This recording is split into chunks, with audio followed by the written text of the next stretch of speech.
नमस्कार. आपल्या सगळ्यांचं पत्रकार परिषदेच्या निमित्तानं मी स्वागत करतो. आपल्या सगळ्यांना देखील दीपावलीच्या मनपूर्वक शुभेच्छा देतो आणि आपल्या मार्फत महाराष्ट्रातल्या जनतेला महायुतीच्या सरकारतर्फे माननीय शिंदे साहेबांतर्फे देवेंद्रजींतर्फे दादांतर्फे देखील दीपावलीच्या शुभेच्छा देतो. आणि आज पत्रकार परिषदेचं जे आयोजन केलंय त्याचं कारण एवढंच आहे की गेले 4-5 दिवस आम्ही कोकणामध्ये असताना चिपळूणच्या बैठकीमध्ये जे काही मी भाषण केलं होतं त्याचा वेगवेगळा अर्थ लावून महायुतीच्या संदर्भामध्ये जी चर्चा केली जाते त्या संदर्भात खुलासा व्हावा यासाठी या पत्रकार परिषदेचं मी आयोजन केलंय.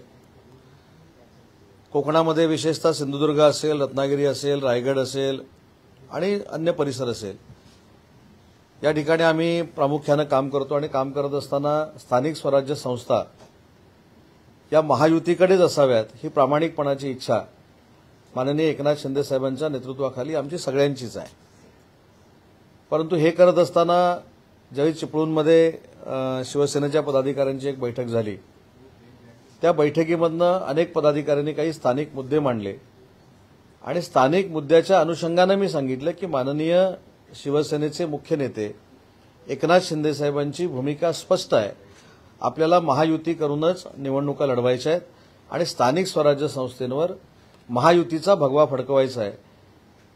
हे सांगत असताना मी हा देखील दाखला दिला की 2 दिवस अगोदर माननीय शिंदे साहेब जे रत्नागिरी जिल्ह्याच्या बूथ कमिटीच्या प्रमुखांच्या मेळाव्यासाठी उपस्थित होते त्यावेळी देखील शिंदे साहेबांनी ही भूमिका मांडली होती की आपल्याला महायुतीनंच लढायचं आहे.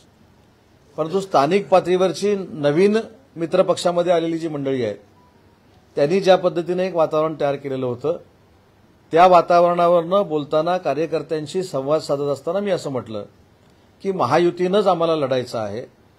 आमच्याकडनं असं कुठचीही वागणूक होणार नाही की ज्याच्यामुळं शिवसेनेचे मुख्य नेते एकनाथ शिंदे साहेबांना त्रास होईल, राज्याचे मुख्यमंत्री देवेंद्रजी फडणवीस साहेबांना त्रास होईल आणि अजितदादांना देखील त्रास होईल. असं कुठचंही काम मंत्री म्हणून असेल किंवा शिवसेनेचा पदाधिकारी म्हणून असेल हे आमच्याकडनं होणार नाही.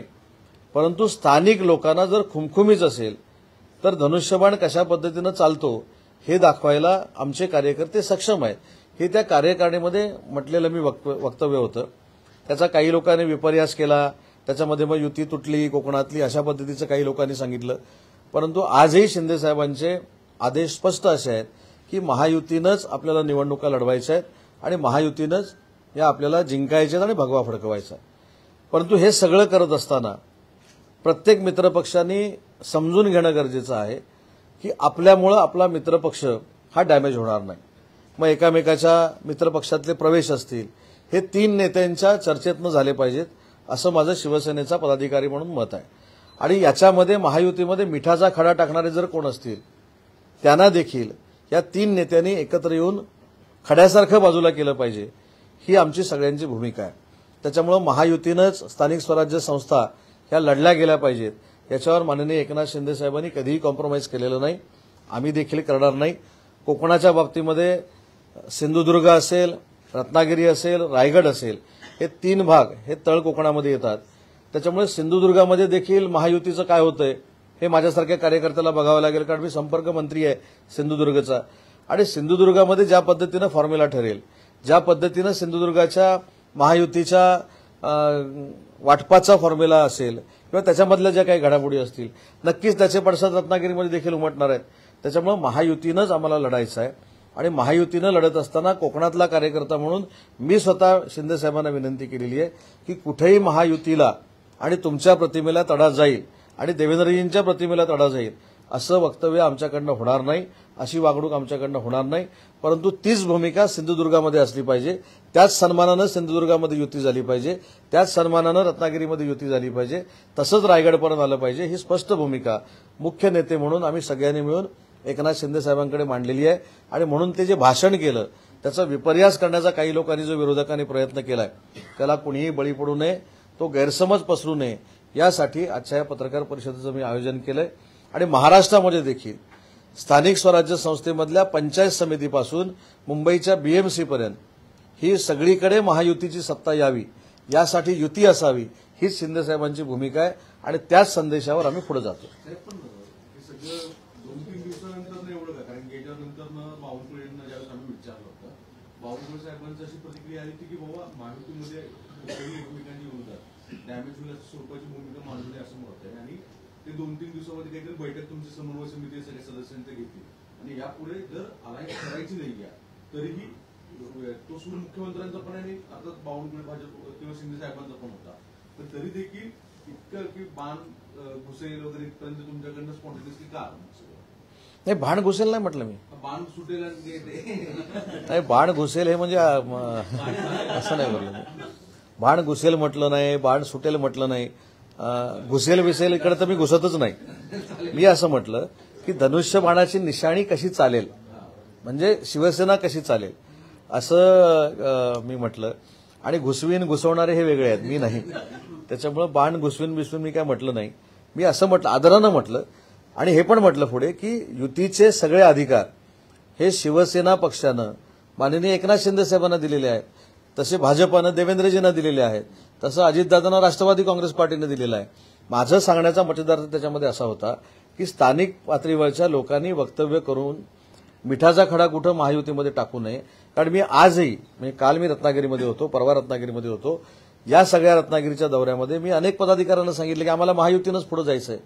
परंतु ते जे काही भाषण केलं गेलं, आता सोशल मीडिया देखील एवढं प्रचंड प्रगत झालेलं आहे की त्याच्यामध्ये अल्ट्रेशन झालं की असं बोललो, मी असं काही बोललो नाही. आणि शेवटी माझं वाक्य असं होतं की उद्या मी जरी उद्योगमंत्री असलो, मी जरी शिंदे साहेबांबरोबर एक सहकारी म्हणून काम करत असलो तरी सुद्धा युतीचे निर्णय घेण्याचे अधिकार हे शिंदे साहेबांना आहेत, त्याचा आम्ही बोलून काहीच उपयोग नाही हे देखील मी सांगितलं.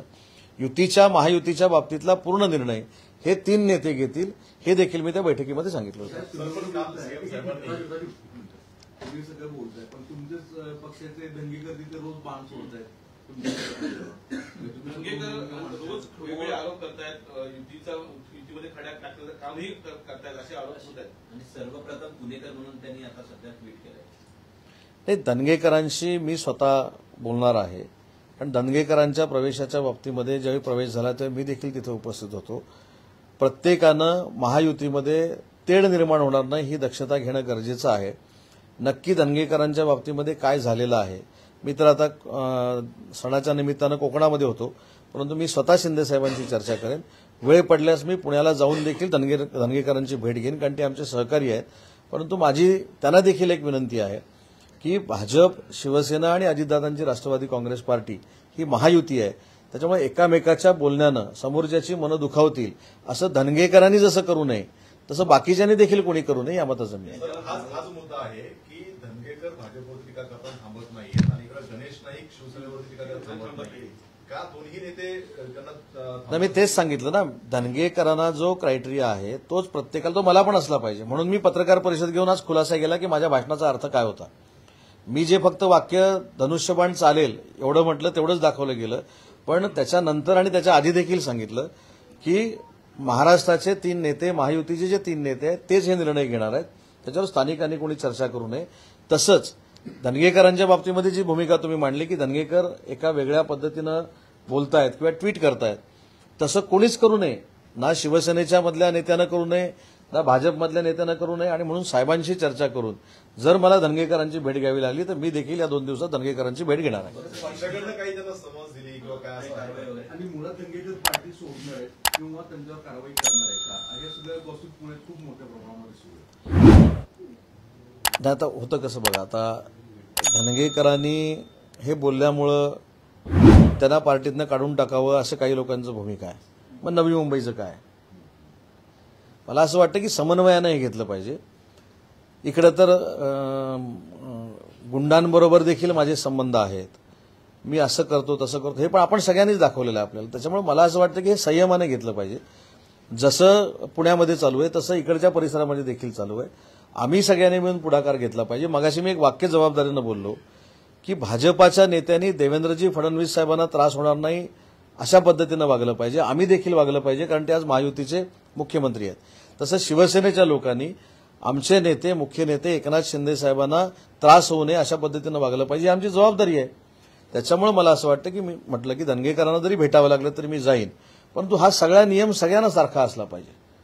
आज शिंदे साहेबांनी तर स्पष्ट सांगितलेलं आहे की युतीच्या बाबतीमध्ये चर्चा स्थानिक पातळीवर होईल, जिल्हा त्याच्यानंतर विभाग पातळीवर होईल किंवा राज्य पातळीवर साहेबांच्या नेतृत्वाखाली होईल. हे साहेब निर्णय घेणार आहेत. त्याच्यामुळे या बाबतीमध्ये मला देखील माहिती नाही युतीच्या बाबतीमध्ये, पण युती करायची आहे एवढंच मला माहिती आहे. त्यामुळे युतीचे वेगवेगळे संदेश हे पदाधिकाऱ्यांकडनं कार्यकर्त्यांकडनं जाऊ नये या स्पष्ट सूचना साहेबांच्या देखील आहेत. तर असं आहे का तुमचे नवी मुंबईतले नेते बोलतात आमचे धनगेकर बोलतात असं काही टिट फॉर टॅटचा हा खेळ सुरू आहे का एकमेकांचा? दोन्ही महानगरपालिका दोन्ही ठिकाणचं एवढंच महत्व आहे? मला असं वाटत नाही. धनगेकरांचे विषय आणि त्याला असलेली झालर ही वेगळी आहे, आणि गणेश नाईक साहेबांचे विषय आणि त्यांची जी विषयाची चर्चा होती हा भाग वेगळा आहे. आता तसं बघायला गेलं पहिलं सुरुवात कोणी केली तर ते सगळं तुमच्याच बातम्या काढून बघायला लागतील. कुठच्या तारखेला अगोदर कोणी टीका केली ते टिट फॉर टॅटचा काही संबंध येत नाही. दोन्ही नेत्यांनी समजून घेतलं पाहिजे. आपल्याला जर महायुतीमध्ये काम करायचं असेल, तिन्ही नेत्यांच्या नेतृत्वाखाली काम करायचं असेल, तर आपल्या वक्तव्यानं दुसरा पक्ष नाराज होणार नाही किंवा आपल्या नेत्याला कुठं त्रास होणार नाही ही भूमिका आमच्या लोकांनी पण घेतली पाहिजे. साहेबांच्या नेतृत्वाखाली, शिंदे साहेबांच्या नेतृत्वाखाली काम करणाऱ्या लोकांनी आणि भाजपा आणि राष्ट्रवादीच्या लोकांनी देखील घेतली पाहिजे. भाजपचं नेतृत्व कमी पडलं का गणेश नाईकांना हे सगळं आरोप थांबवायला किंवा करायला? मी असं अजिबात म्हणणार नाही. देवेंद्रजी अतिशय सक्षमपणानं भाजपचे प्रमुख नेते म्हणून काम करत आहेत. त्यांच्या नेतृत्वाखाली बावनकुळे साहेब असतील ते समन्वय समितीचे सदस्य आहेत, रवींद्र चव्हाण समन्वय समितीचे सदस्य आहेत, मी आहे, शंभूराज आहेत. त्यामुळे आमच्यामुळं मध्ये चर्चा होताना असं कुठेही कटुता निर्माण झालेली नाही. पण अशा वक्तव्यामुळे होऊ नये याची दक्षता, ज्याचा शब्दप्रयोग मी केला की युती बिघडवण्याचं काम सगळ्याच मित्रपक्षातल्या लोकांनी कोण जर करत असतील त्यांना थांबवलं पाहिजे. शासनाच्या बालनाट्य स्पर्धेमध्ये आरती हस्तक्षेप होतोय अशी एकंदरीत चर्चा आहे. तुमच्या पत्नीकडे बोट जात आहे. मला असं वाटतं की तो बालरंगभूमीचा विषय आहे. त्याच्यावर बालरंगभूमीच्या ज्यांनी टीका केली होती त्यांनी स्वतः खुलासा पण केलेला आहे. तर मला असं वाटतं की त्याच्यावर मी आता बोलणं योग्य नाही. त्याचे काय खुलासे बोले झाले. पालिका निवडणुकीच्या पार्श्वभूमीवरती म्हणजे महायुतीतच कुठेतरी कुरघोडी करताना दिसतंय. भाजपाचे, शिवसेनेचे काही माजी नगरसेवक पदाधिकारी यांना फोडतायत, राष्ट्रवादीची फोडतायत. भाजप कुठेतरी तुमच्या पक्षावर किंवा राष्ट्रवादीवर कुरघोडी करते असं वाटतंय? मी मगाशी तेच सांगितलं की राष्ट्रवादी काँग्रेस पार्टी असेल, शिवसेना असेल किंवा भाजपा असेल, या काम करणाऱ्या प्रत्येक कार्यकर्त्यानं, पदाधिकाऱ्यानं हे समजून घेतलं पाहिजे की आपल्या वक्तव्यामुळं, आपल्या एखाद्या स्टेटमेंटमुळं, आपल्या एखाद्या वागण्यामुळं आपल्या नेत्याला त्रास होणार नाही. ही भूमिका प्रत्येकानं जर घेतली तर ही कटुताच येणार नाही. पण आजही शिंदे साहेबांची भूमिका शिवसेनेचे मुख्य नेते म्हणून, प्रमुख म्हणून हीच आहे की आपल्याला स्थानिक स्वराज्य संस्था महायुतीनं पुढे जायच्या आहेत. मुख्यमंत्र्यांनी बोलताना म्हटलंय की मुंबईमध्ये युती करणार आहे आणि उरलेल्या ठिकाणी सोयीनुसार करणार आहे. तर तुमच्या मतदारसंघामध्ये काय सोय वाटते तुम्हाला? युती जाणं योग्य वाटतंय की वैयक्तिकला पाहिजे? आता हे मी काय पत्रकार परिषदेमध्ये सांगू शकत नाही की माझ्या मतदारसंघामध्ये मला काय वाटतंय, माझ्या कार्यकर्त्यांना काय वाटतंय. पण जिल्ह्यामध्ये, सिंधुदुर्गामध्ये असेल, रत्नागिरीमध्ये असेल, रायगडमध्ये असेल, महायुती व्हावी ही आमची प्रामाणिकपणाची इच्छा आहे. तुमच्या खात्याविषयी एक प्रश्न असा होता की आपले विदेशात जाऊन एमओयूज होता, गुंतवणूक येते महाराष्ट्रात, पण आपल्या इथले बेरोजगारी आहे ती काही कमी होत आहे. म्हणजे एकीकडे आपण म्हणतो की एवढे विकास प्रकल्प आपण आणले, रोजगार आणला, गुंतवणूक केली, पण दुसरीकडे बेरोजगारी का कमी होते महाराष्ट्रात? यामध्ये मी आपल्याला एक विनंती केली होती एक 3 महिन्यापूर्वी. आम्ही जशी एक शासकीय कमिटी तयार करतो तशी पत्रकार बांधवांची एक कमिटी आपण तयार करावी. आम्ही त्यांना नक्की एमओयू केलेले प्रोजेक्ट कुठे केलेत, किती बेरोजगारी दूर झाली, कशा पद्धतीनं बेरोजगारी दूर झाली, हे आखो देखा हाल दाखवू. त्याच्यामुळे तुम्ही वेगवेगळ्या पत्रकार परिषदेवर विश्वास ठेवणार नाही. तर तशी तुम्ही कमिटी नेमा. त्या कमिटीला चांद्यापासून बांद्यापर्यंत न्यायची जबाबदारी एमआयडीसीची आहे. साधं त्याच्यातलं मूर्तिमंत उदाहरण देतो. गडचिरोलीमध्ये परवा नक्षलवाद्यांनी जे सरेंडर केलं आणि ते ज्या नोकरीत आले ते देखील उद्योग हे एमओयू मधलेच आहेत. सर, एकीकडे ठाकरेंची आणि मनसेची जवळीक वाढते, त्याच्यावरती काँग्रेसने नाराजी व्यक्त केली आणि काँग्रेसच्या नाराजीवरती संजय राऊत म्हणतात का आपल्याला फक्त भाजपाचा पराभव करायचा आहे, आम्हाला तर पंतप्रधान राहुल गांधीच बनवायचं होतं. नाही, चांगलं आहे ना. स्वप्न मला देखील पडतात. आता मी तुम्हाला सांगितलं की मला ट्रम्प व्हायचं आहे. तसंच आहे ते. राहुल गांधी देशाचे पंतप्रधान व्हायचे आहेत म्हणजे उदय सामंतला ट्रम्प्स व्हायचं आहे. त्याच्या पलीकडे काय नाही. मला अमेरिकेचा राष्ट्राध्यक्ष व्हायचं हे मला काल स्वप्न पडले. आता तुम्ही चालवणार का बातमी की उदय सामंत अमेरिकेचा राष्ट्राध्यक्ष होणार? तसंच आहे ते. राहुल गांधी देशाचे पंतप्रधान होणार हे एक दिवा स्वप्न आहे आणि दिवसा पडलेलं स्वप्न आहे. काही अर्थ नाही. शेवटी पंतप्रधान होण्यासाठी देश आपण कसा चालवणार आहोत हे महत्वाचं आहे. आपला सहकारी उपराष्ट्रपती पदाच्या निवडणुकीसाठी उभा आहे. तो उभा असताना रात्रीपर्यंत आपण परदेशात राहणं देशाचं नेतृत्व करू शकत नाहीत. आता जर आपण बघितलं तर स्वातंत्र्यवीर सावरकरांवर टीका करायची, सैनिकांवर टीका करायची. हो, ज्या देशाला सैनिकांचं एक आवरण आहे, कवच आहे, त्या सैनिकांवर जर तुम्ही टीका केली तर कसं काय तुम्ही पंतप्रधान बनू शकता? बरं, ती टीका कुठं करता तुम्ही? देशात पण करता आणि देशाच्या बाहेर जाऊन देखील करता. त्याच्यामुळं ठीक आहे, जसं मी सांगितलं की हा या वर्षातला सगळ्यात मोठा विनोद आहे की ते पंतप्रधान होणार आहेत म्हणजेच उदय सामंत अमेरिकेचा राष्ट्राध्यक्ष होणार आहे. सर, अबू आझमने एक कॉन्ट्रोवर्शियल वाक्य केलं आहे. सरफराज खान जो क्रिकेटर आहे, तो खूप प्रसिद्ध क्रिकेटर आहे, त्याला वगळलेलं भारतीय संघात तर एक जातीवाचक आहे किंवा त्याच्यामुळे त्याला वगळण्यात आलेलं आहे असं कोण म्हटलं? अबू आझम. नाही. मोहम्मद अझरुद्दीन भारताचा कॅप्टन होता. शमी तो आपला बॉलर आहे. त्याच्यामुळे मला असं वाटतं ह्यांचा अभ्यास कमी आहे. मला हल्ली नवीन नावं ती माहीत नाहीत, पण आपल्या संघामध्ये कधीही जातीवाद झाला नाही. सगळ्या जाती धर्माचे चांगले खेळणारे उत्कृष्ट क्रिकेटर्स हे आपल्या टीममध्ये होते आणि म्हणूनच सांगितलं मुस्लिम समाजाच्याच अझरुद्दीननं आपल्या देशाच्या टीमचं नेतृत्व केलेलं आहे. हे देश आणि महाराष्ट्र विसरणार नाही. उद्धव ठाकरे आणि राज ठाकरेंच्या फार गाठीभेटी वाढताना पाहायला मिळतात. काल एकत्र भेटले, आज परत भेटले. ही नववी भेट आहे. परिवर्तनाची नांदी पाहायला मिळते. आता परिवर्तनाची नांदी तुम्हीच म्हटलं तर परिवर्तन आम्ही आता बघतो कधी होतंय ते.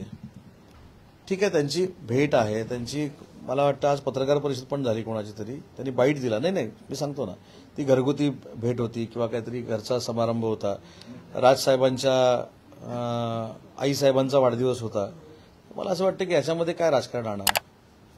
ह्याच्यामध्ये मनसे राजकारण आणत नाही, युबीटी मात्र आणतं, एवढं नक्की आहे. सर, क्रिकेटची गोष्ट काढली, एमसीच्या निवडणूक आहेत, अनेक जण इच्छुक आहेत, तुम्ही देखील मेंबर आहात. काय म्हणजे काय लढवणार? मुंबई नाही, सूत्र क्रिकेटची हलवण्या एवढा मी अजिबात मोठा नाही. माझे काही सहकारी त्याच्यामध्ये सभासद आहेत. माझे मोठे बंधू देखील त्याच्यामध्ये वोटर आहेत. त्यांच्याबरोबर देखील एक चांगला संच आहे. त्याच्यामुळं ज्या काही असोसिएशनच्या बाबतीतल्या गोष्टी आहेत त्या राजकारणाशी निगडीत नाहीत. आणि त्याच्यामध्ये पवार साहेब आहेत, त्याच्यानंतर आशिषजी शेलार आहे, जितेंद्रजी आव्हाड आहेत, आमचे नेते एकनाथ शिंदे साहेबांचा देखील मला सल्ला घ्यावा लागेल, मुख्यमंत्री देवेंद्रजींचा देखील सल्ला घ्यावा लागेल. कारण ही जरी राजकारणातली लोक असली तरी क्रिकेटवर प्रेम करणारी आहेत. त्यांचा एक वेगळा ओरा या संपूर्ण निवडणुकीमध्ये चालतो.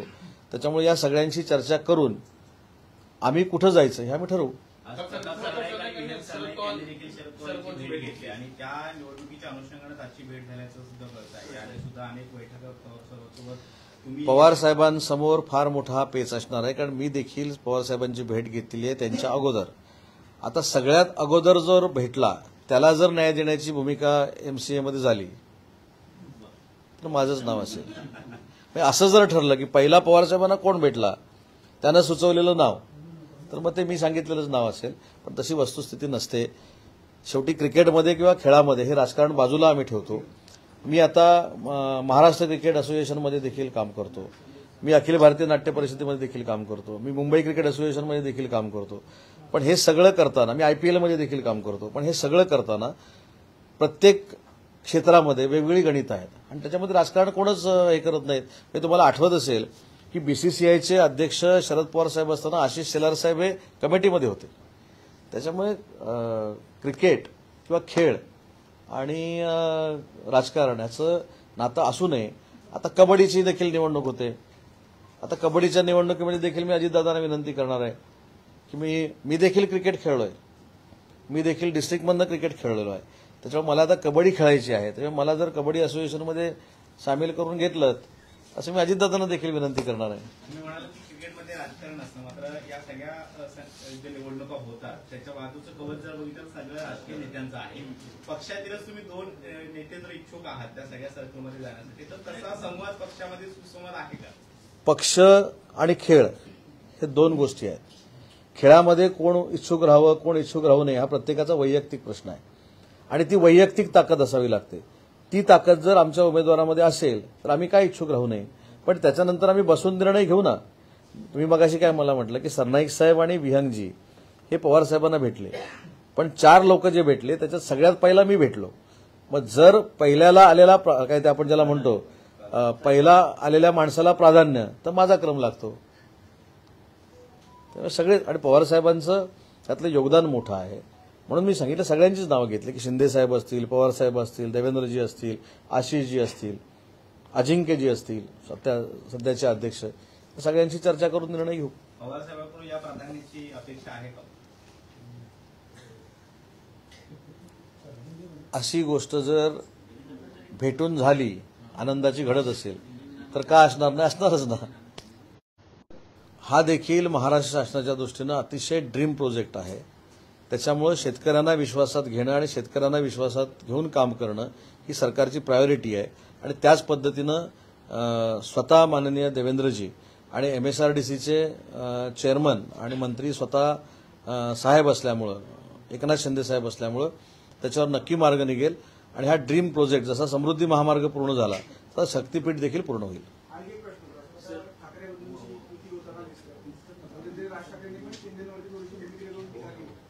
शिवसेनेचे नेते जेव्हा टीका करतात ते फक्त उद्धव ठाकरेंच्या उभाटावरती टीका करताना दिसतात. राज ठाकरेंसाठी तुमचा सॉफ्ट कॉर्नर आहे की तुम्ही सेफ केलेला रिलेशन मेंटेन करताय आणि तिकडे फार असे उघडवर टीका करतात. हे बघा राज ठाकरे ऐका ना, होप्सचा प्रश्न नाही. राज ठाकरे साहेबांची टीका करण्याची पद्धत ही वेगळी आहे हे आपण बघितली असेल. ते वैयक्तिक पातळीवर येऊन घाणेरड्या पद्धतीने कधी टीका करत नाहीत. मिमेक्री करणं हे बघा ते स्वतः कलाकार आहेत त्याच्यामुळे ते स्पॉन्टेनियसली त्यांच्याकडनं होतं. तर त्याच्यामुळे त्याच्यावर जास्त टीका करण्याची काही आवश्यकता नाही. पण उलट जर बघितलं तर इतक्या घाणेरड्या पद्धतीनं टीका होते, विरोधी बेल्ट जाऊन टीका होते, घाणेरड्या शिव्या घातल्या जातात, त्याला प्रत्युत्तर दिलंच जाणार ना. आणि राजसाहेबांनी तो स्टेटस मेंटेन केलाय. राजकारण आज बघा ना, राजसाहेबांचे संबंध सगळ्यांशी चांगले आहेत. राजसाहेबांच्या असलेल्या पक्षातल्या लोकांशी देखील चांगले आहेत आणि राजसाहेबांकडनं पक्ष सोडून गेलेल्या लोकांशी देखील चांगले आहेत. जसं पवारसाहेबांच्या पक्षामध्ये मी काम करायचो राष्ट्रवादी काँग्रेस पार्टीमध्ये आणि राष्ट्रवादी काँग्रेस पार्टी मी सोडल्यानंतर आजही मी हक्कानं पवारसाहेबांकडे जाऊ शकतो. याला पॉलिटिकल संस्कार असं म्हणतात. आता काही लोक पक्ष सोडून गेल्यामुळं ते भारत पाकिस्तानसारखंच करतात, त्याच्यामुळे त्याला काय करणार. त्याच्यामुळे ती टीका होते. त्यांनी देखील एवढं खिलाडू वृत्तीनं जर घेतलं असतं की मेजॉरिटीमुळे एकनाथ शिंदे साहेब तिथे गेले, उठाव केला, हे जर त्यांनी मान्य केलं असतं तर आमच्याकडनं पण टीका झाली नसती. त्यामुळे राजसाहेबांची टीका ही त्यांच्या स्टाईलमध्ये असते, पण अशी घाणेरडी टीका राजसाहेब कधी करत नाही. छगन भुजबळ हे भाषणामध्ये असं म्हणाले होते की गोपीनाथ मुंडे यांचे खरे वारिसदार हे धनंजय मुंडे, तर त्याला तर प्रकाश महाजन हे बोलत आहेत की खरी वारिसदार ही पंकजा मुंडे. कुठेतरी आता वारसदारवर नाही राजकारण सुरू झालेलं आहे. ट्विट केलं माझी विनंती आपल्याला अशी आहे की कोणाच्या घरातला कोण वारसदार आहे हे ठरवण्याचे अधिकार मला 100% दिलेले नाहीत. त्याच्यावर मी काय त्याच्यावर बोलणं योग्य नाही. वारसदार विचारांचा असतो आणि वारसदार हा घराण्याचा असतो. आता आमच्याकडे जर बघितलं तर शिवसेनेमध्ये माननीय एकनाथ शिंदे साहेब हे वंदनीय बाळासाहेबांच्या विचाराचे वारसदार आहेत, प्रॉपर्टीचे नाहीत. त्याच्यामुळे त्यांच्या घरातला वारसदार कोण आणि विचाराचा वारसदार कोण आहे हे बोलण्याचा अधिकार मला माहीत नाही, पण शिवसेनेचा आहे. कारण माननीय एकनाथ शिंदे साहेब वंदनीय बाळासाहेबांचा विचार पुढे घेऊन जातात. फडणवीसांना शिंदे आणि अजितदादा यांचा पक्ष फोडायचा आहे असं संजय राऊतांनी आरोप केला. कुठचं भाकीत खरं ठरलंय मी सांगतोय का? कुठचंही मी तर असं म्हणतो की हे मंडळी बोलत राहिले की आमची महायुतीची मतं वाढतात दर दिवशी आणि त्यांनी तो अजेंडा जो घेतलाय तो चांगला आहे. त्या अजेंड्यावर त्यांच्या काय असतं, शिंदे साहेबांवर टीका करणं, देवेंद्रजींवर टीका करणं, काय काय बोलणं. ते बोलले की आमची हजारो मतं दर दिवशी वाढतात, त्याच्यामुळे त्यांनी बोलत राहावं, आम्ही त्याचा मनोरंजन म्हणून आस्वाद घेत राहतो.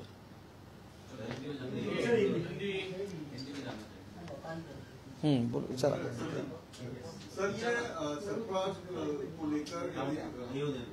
महायुति को स्थानीय नगर निगम और महानगर पालिका को लेकर अलायंस होने के संकेत है, लेकिन थाने, कल्याण, कोकण के इलाके में या बाकी जगह पर क्या नहीं, इसमें जो माननीय एकनाथ शिंदे साहब का आदेश हम सब लोगों को है एक पार्टी लीडर करके, वो यही है कि महायुति करके गठबंधन करके ही आगे जाना है। इसलिए माननीय एकनाथ शिंदे साहब ने बार बार यही कहा है कि पंचायत से लेके बीएमसी तक गठबंधन करके ही हम इलेक्शन को आगे जाएंगे। उसमें बीजेपी, हम और अजीत दादा की अलायंस, हमारे मित्र पक्ष इकट्ठा रहेंगे। और मैं दावे के साथ कह सकता हूं कि महायुति का ही भगवा हर एक स्थानिक स्वराज्य संस्था पे लहराएगा, ये हमारा ठाम दावा है। कांग्रेस ने ये कहा है कि मुख्यमंत्री अगर कहते कि 2029 तक मैं महाराष्ट्र में रहूंगा, सीएम रहूंगा, तो इसका मतलब उन्होंने एकनाथ शिंदे जी या उनके पार्टी के नेता या उनके वरिष्ठों को ये मैसेज दिया है कि यहीं पे रहूंगा, कोई मेरी कुर्सी पर नजर ना डाले। नहीं, एक तो ऐसा रहता है कि हर एक पार्टी के कार्यकर्ता को ऐसा लगता है कि उनका जो खुद लीडर है वो मुख्यमंत्री बन जाए। अभी देवेंद्र जी ने ये कहने के बाद उसके ऊपर हमारी पार्टी को लेकर हमने बयानबाजी करना अच्छी बात नहीं है, लेकिन हमको 100% यही लगेगा कि हमारे जो नेता एकनाथ शिंदे साहब को सीएम बनने चाहिए, और यही हमारी शुभकामनाएं उनके साथ रहेंगे। अभी देवेंद्र जी क्या बोले उसके ऊपर हमने बोलना ही उचित नहीं है। अबू आजमी ये कह रहे कि ना वो राज ठाकरे के साथ जाना चाहेंगे, ना उद्धव ठाकरे के साथ जाना चाहेंगे, ना कांग्रेस के साथ जाना चाहेंगे। तीनों की जो है उनके साथ वो नहीं जाएंगे, दूरी बनाकर रखेंगे। नहीं, एक तो आपने देखा रहेगा कि एमपी के इलेक्शन में जो फेक नैरेटिव सेट किया गया था माइनॉरिटी के बारे में, वो अभी मुस्लिम जो हमारे बांधव है, जो हमारे बहना है, उनको पता चला है कैसा फेक नैरेटिव सेट किया गया था। उनके मतों का राजकारण करके, पॉलिटिक्स करके सिर्फ सूजन आ गई है इन लोगों के ऊपर। यह अभी अबू आजमी साहब को मेरे ख्याल से पता चला रहेगा, इसलिए उन्होंने नहीं बोला है। फडणवीस हे 2019 पर्यंत स्वतः सीएम राज्याचं नाव सांगतात नाही सर, हिंदी में ये क्रिकेट को लेकर काफी विवाद शुरू है। एमआईएम और अबू आजमी कहते कि मुस्लिम लेकर के इनको नहीं, ये मैं क्रिकेट से जुड़ा हुआ एक कार्यकर्ता हूं। मेरे ख्याल से आपने ये भी देखा है कि अपने भारत के टीम का जो नेतृत्व कर रहा था वो मोहम्मद अजहरुद्दीन भी था। तो ये ऐसी जात पात धर्म ये क्रिकेट में नहीं आता। जिसके पास टैलेंट है, जिसका परफॉर्मेंस शीट अच्छा रहता है, जिसका परफॉर्मेंस अगर बॉलर रहे, बैट्समैन रहे, फील्डर रहे अच्छा रहता है, उसको ही एंट्री दी जाती है। जो अपोजिशन है महाविकास आघाड़ी, उनमें कहीं ना कहीं लोकल बॉडीज चुनाव को लेकर दरार दिखाई दे रही है। कांग्रेस के जो लोकल नेता है, मुंबई कांग्रेस के जो नेता या दूसरे, वो कह रहे कि हम अकेले के बलबूते पे चुनाव लड़ेंगे। समाजवादी पार्टी अलग होने की बात कर रही है, तो आपको क्या लगता है? नहीं, अभी देखो ना, कांग्रेस वालों को एक सवाल मेरे ख्याल से आगे जाके राज साहब पूछेंगे कि स्वतंत्र वीर सावर जी को आप गालियां क्यों देते हो। वैसे कांग्रेस वाले भी राज साहब को एक सवाल पूछेंगे या उद्धव जी को एक सवाल पूछेंगे कि जो मुस्लिम है या अमराठी लोग हैं उनको मारना, उनके ऊपर अन्याय करना, इसका रीजन क्या है, इसका जवाब क्या है। ये तो होगा ना अलायंस करते वक्त, तब देखेंगे पक्का क्या होने वाला है। वो बीजेपी और शिवसेना में स्थानीय कुछ जगहों पर नेता झगड़ रहे, धनगेकर हो या फिर गणेश नाइक हो, ऐसा क्यों हो रहा है? मतलब एक दूसरे के खिलाफ इतनी नहीं, सबने संयम से लेना चाहिए, क्योंकि अपनी जो लीडरशिप है, यानी शिंदे साहब है, देवेंद्र जी है, उनको कोई भी तकलीफ नहीं हो, यही हमारा बिहेवियर होना चाहिए। इसलिए मैंने ये कहा कि अगर धनगेकर साहब को जाके मिलना है तो मैं शिंदे साहब के साथ बात करके उनको भी मिलने जाऊंगा, लेकिन अलायंस में बाधा निर्माण हो ऐसा कोई भी वक्तव्य नहीं होना चाहिए। इससे मैं 100% सहमत हूँ। ठाकरे ब्रदर्स की मुलाकातें काफी बढ़ गई है, आए दिन रोजाना मुलाकातें हो रही है, कल भी हुई थी। उस मुलाकातों को आप कैसे देखिए? क्योंकि नहीं, उनके ही प्रवक्ता ने जहां मेरे ख्याल से डिक्लेयर किया है कि वो जो उनकी भेंट थी, जहां विजिट थी उनकी राज साहब के घर में, वो राज साहब की मां साहब जो है उनका बर्थडे था, इसलिए वो गए थे। वो उससे राजनीति से जुड़ना अच्छा नहीं है। एक मौका नहीं है, लेकिन बार बार ऐसे मौके पर वो मिल रहे हैं। आप ही उद्धव ठाकरे की पार्टी उसको आपने कहा कि पॉलिटिक्स से इसका राजनीतिक फायदा वो लेना चाहती है। नहीं, यूबीटी बार बार उनको कह रही है कि हमारे साथ अलायंस करो, अलायंस करो, अलायंस करो, अलायंस करो। तो वो देखेंगे ना अलायंस करना है नहीं करना है, राज साहब सोच लेंगे। लेकिन कल की जो विजिट थी वो मेरे ख्याल से वो उनकी फैमिली विजिट थी। साहब एक राज ठाकरे और उद्धव ठाकरे एक साथ आ रहे हैं। शिवसेना जो है, एकनाथ शिंदे की शिवसेना जो है वो मराठी वोटर के ऊपर बड़ी बनी, जैसे बाळासाहेब ठाकरे का जो ये विचार है। अगर दो ठाकरे बंधु इकट्ठा आते हैं तो एकनाथ शिंदे की जो शिवसेना है उसको डैमेज हो सकता है, ऐसी बातें भी सामने आती है। तो कैसे रणनीति? मैंने परसों एक चैनल पे जो आप मुलाकात लेते हो स्पॉन्टेनियस मुलाकात देखी, एक चैनल ने ली हुई थी, अभी वो चैनल का नाम मुझको पता नहीं है, लेकिन चैनल ने ली थी शिवाजी पार्क के लोगों की कि ये अलायंस अच्छी है, ये अलायंस अच्छी नहीं है। आप जो दीपोत्सव देखने आए हैं वो आशीर्वाद देने आए हैं या देखने आए हैं? तो एक वहां के जो ज्येष्ठ नागरिक थे उन्होंने जो बयान दिया है उसमें ही सब आया है कि ये मुंबई में महायुति का ही भगवा लहराएगा। उन्होंने जो है वो एकनाथ शिंदे की नहीं, मराठी ज्येष्ठ नागरिक ने ही बोला है कि हम दीपोत्सव देखने के लिए आए हैं, दोनों इकट्ठा आने के बाद वोटिंग करने के लिए नहीं आए हैं। हम जिसको वोटिंग करने वाले हैं हमको मालूम पता है हम किससे वोटिंग करें, लेकिन हम इनको नहीं करेंगे। ये शिवाजी पार्क के लोगों का ही कहना है, मेरा कहना नाही आहे। जवळपास ठाकरे बंधूंची ही 8वी ते 9वी भेट आहे, पण बीएमसी निवडणुका किंवा स्थानिक स्वराज्य निवडणुकामध्ये ठाकरे बंधू एकत्रीकरण किंवा मनोमिलनाच्या ज्या चर्चा आहेत त्या अंतिम नाही झालेल्या आहेत, त्यांची अजूनही युतीची घोषणा होऊ शकली नाही। काय वाटतं, महाविकास आघाडीमधला मतभेद याचं उत्तर मी वारंवार दिलेलं आहे। कुणीही किती एकत्र जरी आलं तरी पंचायत समितीपासून बीएमसीच्या महानगरपालिकेपर्यंत महायुतीचाच भगवा फडकणार आहे। ही काळ्या दगडावरची भगवी रेग आहे। एकीकडे दोन्ही भाऊ एकत्र येत आहेत, पण काँग्रेसची भूमिका घेतली आहे का मनसेबरोबर आम्ही जाणार नाही अशी काय त्याची भूमिका त्यांनी स्पष्ट केली। नाही, याच्यामध्ये आपण थोडं अजून थांबलेलं बरं राहील। अजून जागा वाटप आहेत, याच्यानंतर अजून काही मुद्दे येणार आहेत। एक लक्षात घ्या, आमच्या युतीमध्ये आमच्या तिन्ही नेत्यांची मानसिकता जी आहे ही सकारात्मक मानसिकता आहे। ही देशाला, राज्याला, मुंबईला सकारात्मक दृष्ट्या विकासाकडे नेणारी मानसिकता आहे। आणि ह्यांचं कसं आहे बघा, ह्यांचं नकारात्मक आहे। ह्याला होऊ देणार नाही, ह्याला पाडणार, ह्याला झोपवणार, त्याला घुसवणार, ह्याच्या पलीकडे यांच्याकडे काहीच नाही। तेव्हा अजून पुलाखालून भरपूर पाणी जायचं आहे। आपण थोडं गर्जा हिंदुस्तान चॅनलला सबस्क्राईब करा आणि ताज्या घडामोडी जाणून घेण्यासाठी बेल आयकॉनवर प्रेस करा।